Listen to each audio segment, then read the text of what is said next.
Welcome to this video. This will be the first episode of a series that I'm going to start, and this will be called Modern Classics.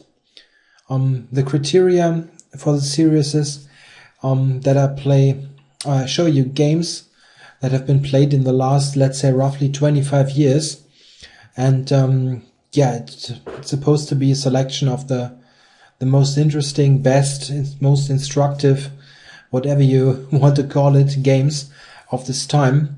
The selection of the time span is mostly because I'm thinking about the time for which I play chess myself, which is above around 25 years. So these are games that are really experienced right after they have been played. So when you look in a chess newspaper and see a new game, or back then we only had newspapers, we don't have had the internet, of course, and you got really stunned by new games that have been published, that have just been played. Okay, the first game that I'm going to show you is a true classic, and I fear that most of you might know it, but it's still such a magnificent game that it should be really part of this series. This is from 1991, and the players are Vasily Ivanchuk playing white and Ivanchuk-Yusupov playing black. At the time, Ivanchuk was the prime candidate for becoming the new world champion. Remember, 1991, it was 21 years ago. Ivanchuk is still a top 10 player nowadays. Back then, he was the clear number 3 in the world behind Kasparov and Karpov, and he was destined to become the new challenger, really. But he faced Ivanchuk-Yusupov here in the candidates matches. So this was for the fight for the world championship match. And Yusupov is a very, very tough opponent. Still today, he's quite inactive nowadays. But back then he was really tough opponent, very tough to beat, and a true fighter. He just 2 years ago was very close to beating Karpov for the spot to fight Kasparov in the World Championship. He was just an inch close of beating Karpov, so not easy. And in this candidates match played in Brussels 91, Yusupov actually was behind before the last game, but managed to beat Ivanchuk in the last game. So they had to play a rapid playoff. This was a bit new at the time to have those playoffs. Nowadays we used it, but back then it was new. And they played 60-minute rapid games to decide the match, 2 rapid games. And this was the first rapid game, so it was really of utmost importance. So not a game played in some weekend tournament where people are relaxed drinking cocktails. It was really for everything, right? So let's see this game. Ivanchuk, remember, had lost the last game in the normal tournament games, and it was the first rapid game. So he kicked off 1 c4, Yusupov playing e5, g3, d6. I won't go into much detail here about the opening because the game is really so complicated that we need time later, and I don't want it to be 2 hours. You can easily make a 3-hour video about this. Really. Okay, we got a King's Indian by some unusual move order, and it's very unusual for Yusupov to play the King's Indian. He's mostly been a Queen's Gambit player all his life, but here he went for a sharper opening, and Ivanchuk, being a bit surprised, opts for a sideline with Queen c2, Rook d1, not playing e4 himself. And okay, it's a pretty, as we see, a positional, somewhat slower kind of development. But now he is putting some pressure on d6, and Yusupov advances his pawn here to e4, winning space. And this will be the most important piece, if you want, in the game, this e-pawn. And we see what happens. Knight g5, attacking the pawn, and black pushes on. So this was obviously a development that Ivanchuk had foreseen. It was easy to see that. And he answered with f4. And yeah, now we got a position where white has huge space advantage here with his pawns, and pressure on d6 still. He also has ideas of advancing the b-pawn and attacking on the queen side. He also has this great bishop. So white has numerous positional advantages here. But what black has is he's got this pawn, and this pawn is already near the white king and might be supported, or might be the key piece that supports other pieces near the king. And here we got immediately a very sharp battle. Yusupov now played knight to f8, b4, and bishop f5. This was the idea of knight f8, to develop the bishop with tempo. Queen went to b3, and now h6, knight f3, and knight to g4. So we see that black probably wants to go to f2 with his knight, which is just a single piece. It's not checkmate, but it looks threatening to have the knight near the king. And he also intends to play g5 to attack the f4 pawn. And this pawn is only supported by g3. So g5, knight g6, let's say here, oops, no, here, then there'll be some pressure on f4. Black has definite counterplay, but white is very quick on the queen side. We see b5, g5. Now Ivanchuk took on c6 and played now a very controversial and aggressive move. Remember, it is a 60 minutes game, so they didn't have hours to make their decision. I think if you look at the game later, it must be it must be really hard to play this with the short time control. Ivanchuk now played knight e5, which really puts more oil into the fire, really. Using this pin so that black cannot take on e5. The queen is attacked by the bishop, and this knight instantly attacks c6. But on the other hand, this knight also moves away from white's king. It's perfectly okay, this move, but it leads to absolutely razor sharp play. Yusupov took on f4. There's not much else. He needs to break through on the king side. The knight took on c6, and now queen g5. So the queen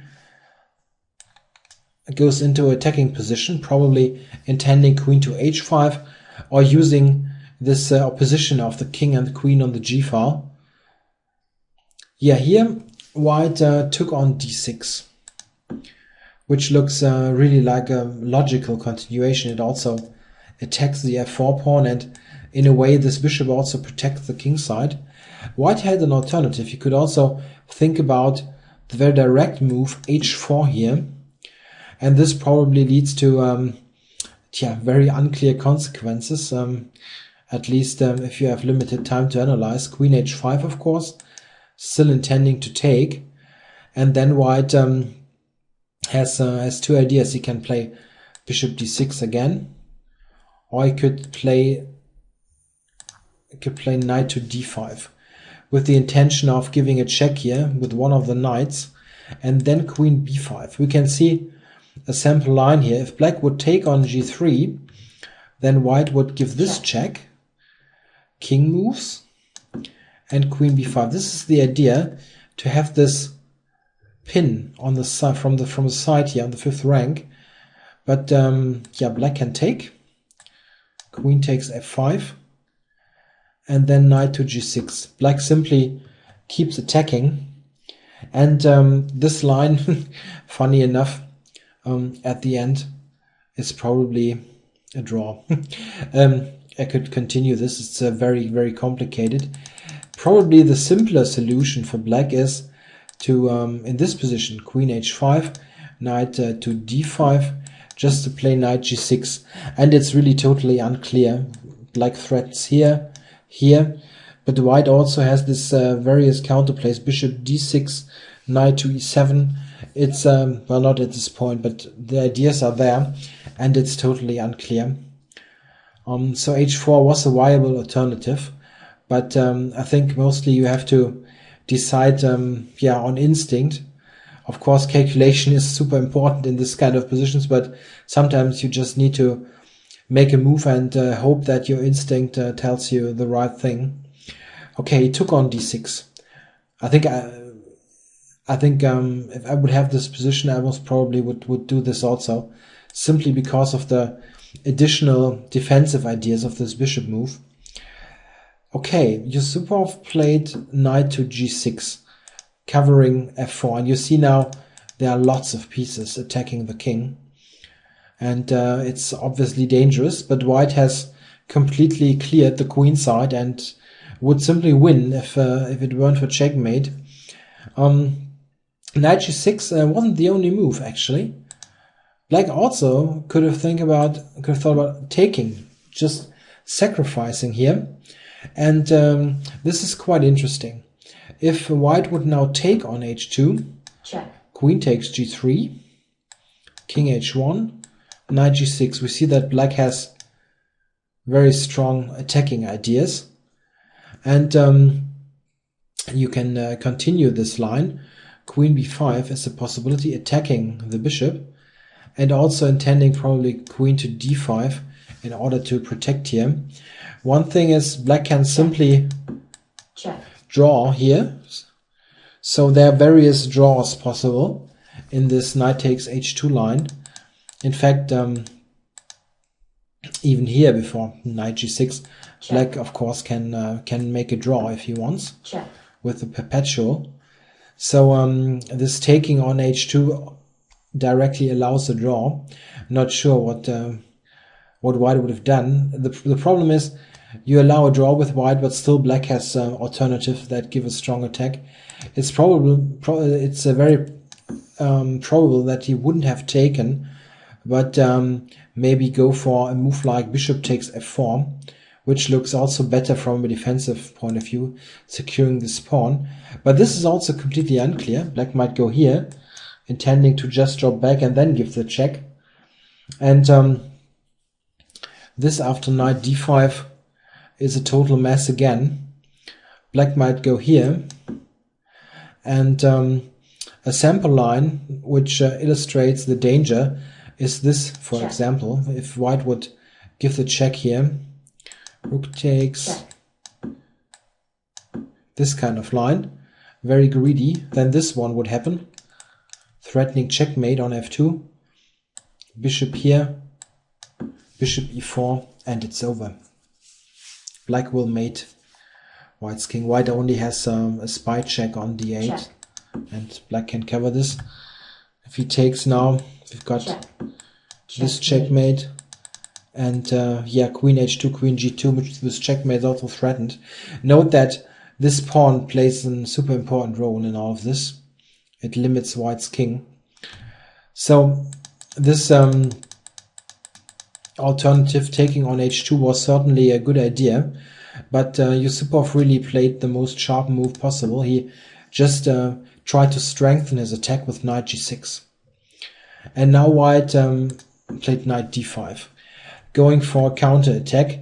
There's simply not much that he can do to defend the king. He cannot bring any pieces over there, and this is mostly due to the pawns, especially the e3 pawn, which really cuts the board into two halves.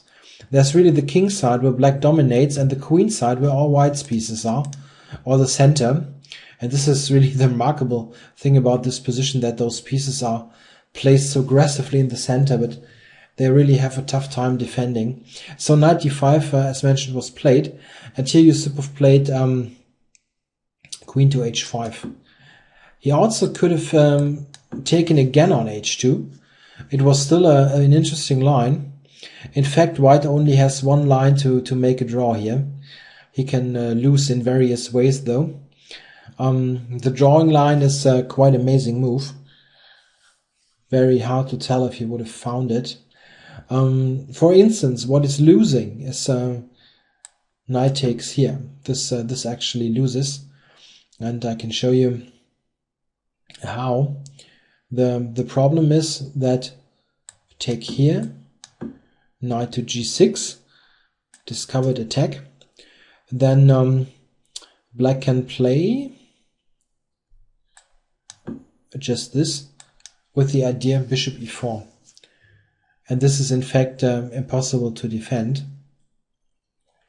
What should white do? let's say here, and it's over. Still note the very important pawn. It's simply a deadly attack. So the move white should play is probably queen b7. When I say probably, yeah, you just need to look at the position. I mean, it's super difficult to assess this kind of game. I really invested lots of time to do a new analytical effort on this, simply because the old notes that have been published at the time are simply not usable anymore. I mean, they contain so many mistakes, which now can be easily found with the computer. I mean, it must be hell to analyze this completely on your own, let alone play it. Okay, but let's look at what might happen after queen b7. Black can play here knight f3 check, and this secures the draw. One line is bishop f3. Oops, no, queen g3 check. And now, of course, white cannot interpose with the bishop because of this move, and it's over. Checkmate to come with queen g2. So white needs to move the king, and it's a perpetual check. Black also cannot win because white always has this counter threats here with knight e7 and the rook hanging at the end. So he cannot really invest some waiting move or whatever. He needs to do something forcing. You can look at the pawn take here on f3, after which black also captures, and now threatened again with knight h4 or bishop to h3. So white also, okay, this pawn move maybe also. So white really needs to get going here. He cannot make any slow move. And what he should do is give this check here. After which black must capture with the rook. He would take with the knight. There's simply this, and now, yeah, black has no move. He loses almost all his pieces, and it's simply no checkmate at the end. If you look at this, there's a check here, and at the end, white protects it. Simply a crazy line, of course. I mean, crazy to calculate. So in fact, after knight e7, black needs to take with the rook, and then it's actually a draw. If white would take here, king h7, bishop e7, e2. Note, if black would try this, then there's this amazing defense, and it just holds. But it's still okay for black. He can go here amazingly, threatening this, and all kinds of attacking moves. e2, bishop d4.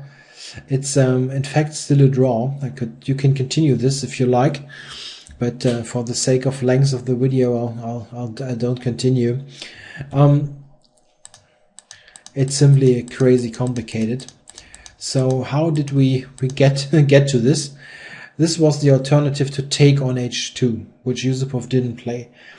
He went for queen h5, which is perfectly alright. Yeah, okay, there's the threat here, and white has no choice. He needs to push the pawn. On h3, there's simply this move, and g3 will fall. So he needs to go here. And here, Yusupov actually commits a mistake, but okay, it's very easy to make a mistake in this position. You cannot really talk about mistakes because it's so complicated that even if you look at it with a super strong computer, it will take a long time to really figure out what's going on here. He took on h4, which is quite an obvious looking move, blasting open the king side. But in fact, if you look at this later from a theoretical, mathematical point of view with the computer, it's not the best move. What he could have done, and what probably leads to draw, is taking on g3. The idea is if white recaptures on g3, then you take here, and you continue the attack with pieces, and it probably will lead to a draw. A sample line is queen to g5, to b5, sorry. The idea being to use the 5th rank again. And now black can play captures on g2, knight d7. Well, it's all very complicated. King h8, queen takes f5, and queen h3. And black simply continues to attack. What should white do now? Let's say he plays a non-forcing move, rook b1 for instance. Then there's this move. This is black's threat. He attacks the queen and threatens checkmate. And if white takes, checkmate. There's this checkmate. Yes, so this is the threat. White cannot make a slow move because of this knight h4 idea. So the move to play is the forcing move, knight to e5, attacking the g4 knight. And now black can secure the draw by means of rook takes e7, queen g4, knight takes g4. And at first you think, okay, black is lost, right? This piece doesn't have any square. But in fact, there's the magical move knight h4. Simply amazing. Intending to go back. Note that from a material point of view, it's equal. After all this fireworks, it's equal. Okay, white can take, but then you've got rook e4. This is the only saving idea. And this, funny enough, leads to a draw. A possible line is here, knight f5, rook f4, queen g7, and now the very important move, rook to g8. And this gives black enough activity to draw the game. For example, here, black was threatening checkmate, yeah? Rook g7, rook g7, and rook h4 is checkmate. So he needed to play this move to cover this. So rook g7, king to h2, rook h4, rook h3, rook d4, and this will end in a draw. Of course, an insane line, nobody can calculate this. It's 25 moves deep. But okay, so f takes g4 was probably right, but okay, it's impossible to see why this move shouldn't be good. So you need to just go by instinct in a rapid game. Yeah, white needs to take it, not much choice. Queen takes. Yeah, and in this position, which is really the critical position, as in one of the critical positions of the game, he Ivanchuk made a mistake, but this is all relative. The move that would win now is very similar to the one that he played. He played knight d to 2e7 check. The winning move, however, is knight c2 e7 check. Okay, I'll show you some lines, but of course it's, as mentioned, almost impossible to calculate this. The best try for black is king h8, knight takes f5. At first you might think this is complete nonsense, but black has ideas. It's not like it's totally easy. Queen h2, king f1. And at first you might think, okay, what is happening here? What are black's ideas? He cannot go to h4 with the queen to threaten mate. To threaten mate on f2. So what is black's attacking idea here? And in fact, in this position, he has an absolutely stunning move. Bishop e5. What's the idea of this move? The idea is you want to rip open the G line, the G file, to get a mating pattern in the end.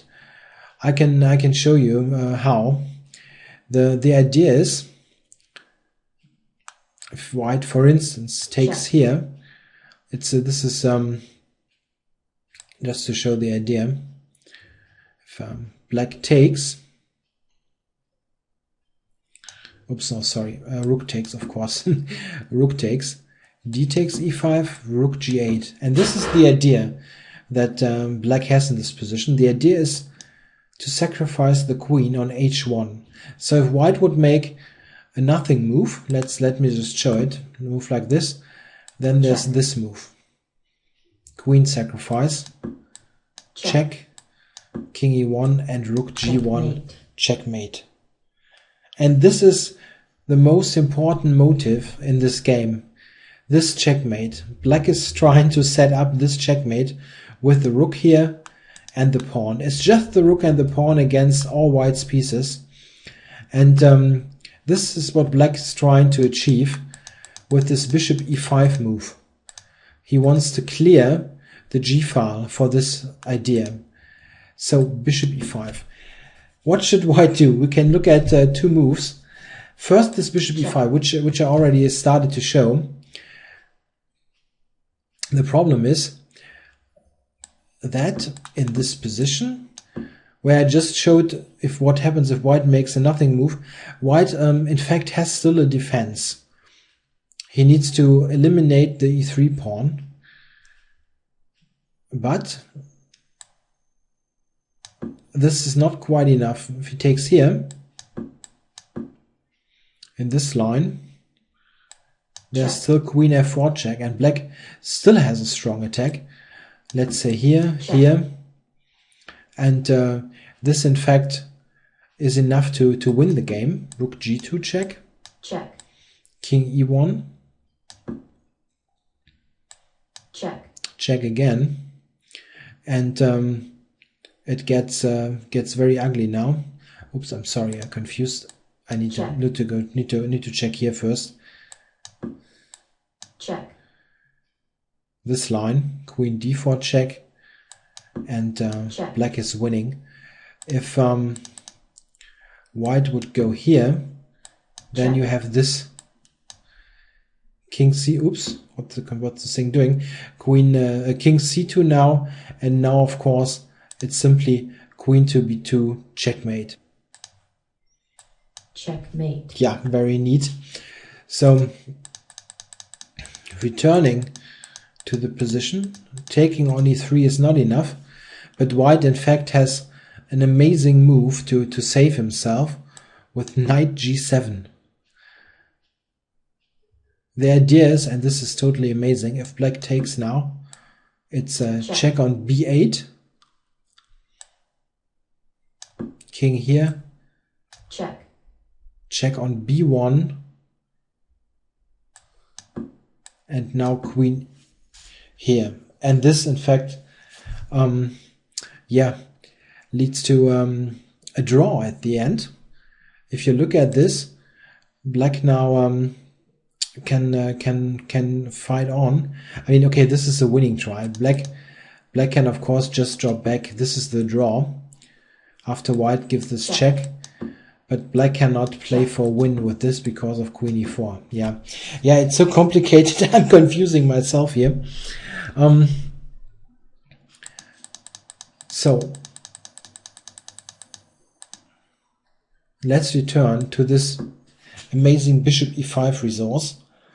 In fact, white can win the game here with d takes e5. This secures a win.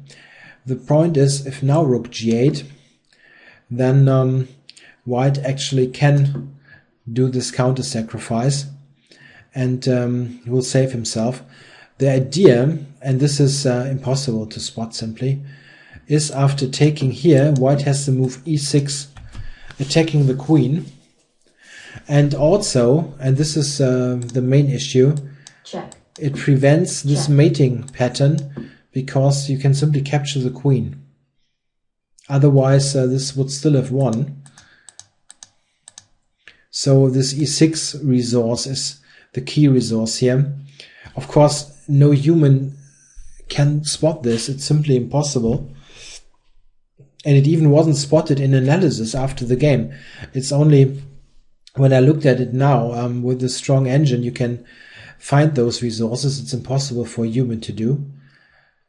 So return to the game position so that we don't lose the thread altogether. Here there's check ideas on e7. We just looked at this knight c2 e7 check, which in fact after king here, check, and now this resource, the toughest try by far, loses after this move. But it's not possible to see this. It's really need to be realistic here. Also, you can try various other ideas here. If you yeah, but what should black do? He only has this move, and then there's simply this counter sacrifice. If black takes now here, by the way, you can take here. It's protected, and now after this, white simply protect g2, and there's no attack at all. Queen here, queen f3. So knight c7 would have won the game, but impossible to figure out, really. So Ivanchuk gives this check, which is very similar, but of course it's still a difference. We see what happens now. King h8, took on f5, check on h2, king f1, and now we see a difference. Black now played the move rook e6. In fact, this is also only the second best move in the position. Just to get it right and show the most likely the best play. There was an alternative, bishop to f6, and this is probably even stronger, but it's also super hard to figure out. Of course, black already has sacrificed 2 pieces. Yeah, it's not like he can do a simple, I don't know, maneuvering game here, but this move is actually very strong, and the idea is very slow. It's bishop to h4, bishop f2, and then queen g1 mate. And surprisingly, it's very difficult for white to do anything against this. There's still these ideas of rook g8 also. So it's this idea and rook g8 with this mating idea that I showed already with queen h1. So there are both these ideas. If white would go here, for example, then rook g8 wins already, because you cannot parry this. It's simply over. Can continue the line, but even queen d5 doesn't help. Check. It's still this checkmate. Checkmate. Still amazing. So white can try rook d3, trying for a counter sacrifice. Of course, you can already return lots of material, because yeah, you've got quite some extra material already. So in fact, if black now would play rook g8, then white can do this counter sacrifice based on this pin. Note that the rook on e3 killed the pawn, so you cannot go queen h1 here. There's simply a new square for the king. But in fact, instead of rook g8, black now can go for this other attacking idea. And amazingly, rook e3, now bishop f2. I mean, these positions are also they look out of a chess study. It's really amazing that this happened in a high level, serious game. Okay, this was not on the board, but in general, the kind of position that we got here. White can take here, rook takes, and yeah, you must believe me, black wins here. This attack is too strong. A possible line. Now, oops, with threats of discoveries, and it's impossible for white to save himself. Check. Another cool move. Yeah.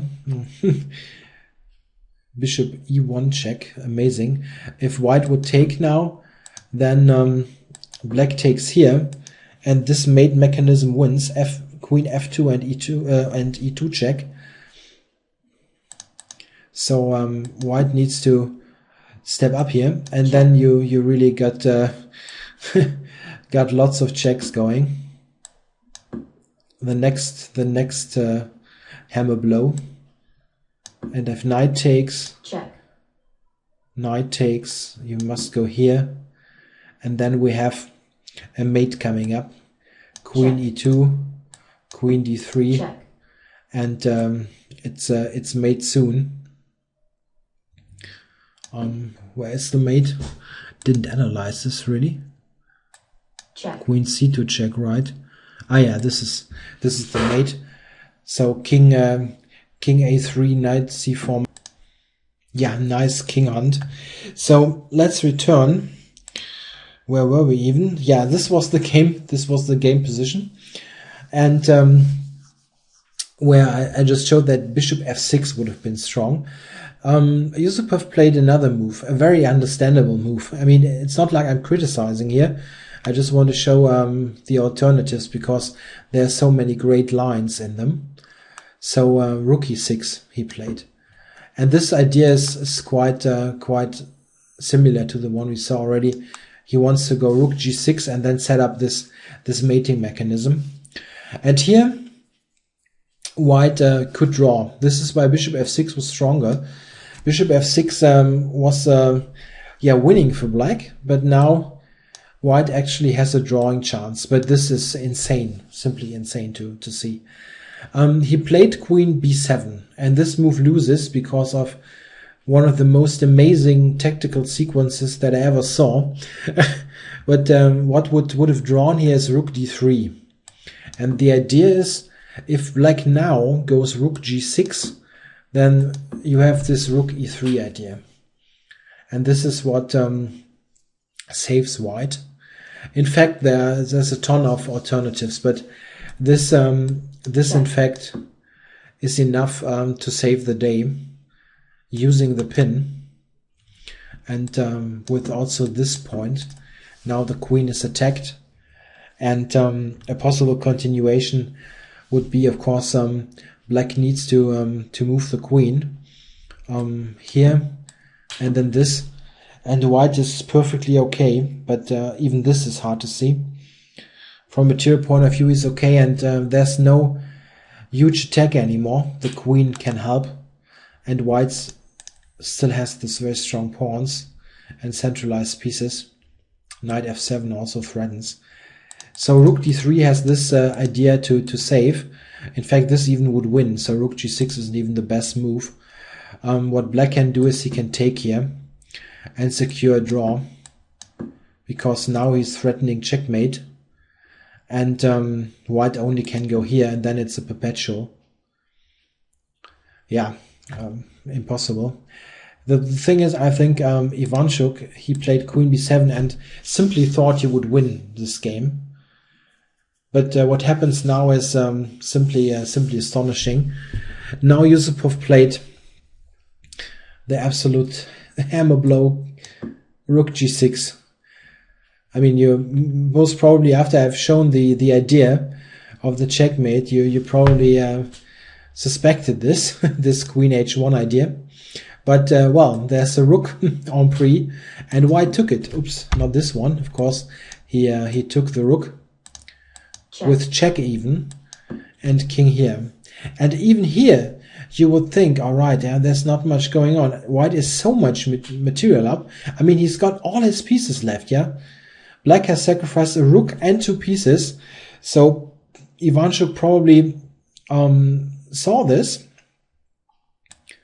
but he now played this move. The only move to prevent the checkmate. This is the amazing thing. And okay, black needs to take. Check here. Check. King to h7. Here, here. And look at this position. White has 2 rooks and 3 minor pieces, and black only 2 minor pieces left. So from a material point of view, it's still perfectly alright. He now took. And maybe, I don't know, maybe even at this point thought he would win the game. But black has a simply amazing resource. And this is the stunning move knight to f2, with the idea of knight h3 threatening checkmate on g1. I can show you. If white does a nothing move like this, it's knight h3, and you now have this checkmate threat. White has no way to prevent this. If he takes it, checkmate, then there's this checkmate with the lone queen and the pawn on e3 against all white pieces. It's simply stunning. So white has no big choice. He needs to make this desperado sacrifice. I played this. Yeah, black just took it, and there's still, of course, this configuration is still intact. So after white now played knight to e6, he returned to h3 and still has this idea, and it's simply nothing that white can do. What he tried still is rook to b1, knight h3, check on b7 here. Yeah, and now there's no check. Rook b8, I mean, it's covered, yeah. White gave this check as the last kind of move. Queen takes, bishop takes, and queen g3, and it's checkmate next move. And it's so great that the end of the game is the combination just of those two pieces, black's queen and the hero of the game, the pawn on e3, delivered checkmate at the end. So an absolutely fascinating and astonishing game. In fact, you might know the famous chess publication Chess Informant, which has been published, I think, since the late 60s. And when they had their, I think, 30-year anniversary in 1996, they made a poll, I don't know, survey for among the readers what should be the best game of all Chess Informant's history of 30 years, and this game won this. The readers chose this as the best game of the last 30 years in 1996. So yeah, simply spectacular. I'm always really enthusiastic when I look at the lines. In fact, I did about 1 or 2 hours I invested to do some computer assisted analysis. And if you want to have some fun, take this game, give yourself some time, do some analysis on your own if you want. But even if you simply feed it to the computer and try to figure out the different kind of lines, it's simply fascinating. There's well, what I touched here in this around 45-minute video is just the tip of the iceberg. There are so many great lines. I just showed some of them, really.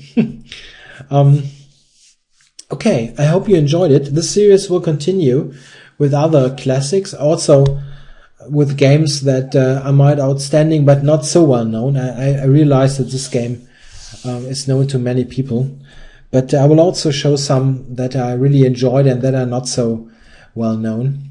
Yeah, I hope you liked it, and yeah, talk to you soon with new videos.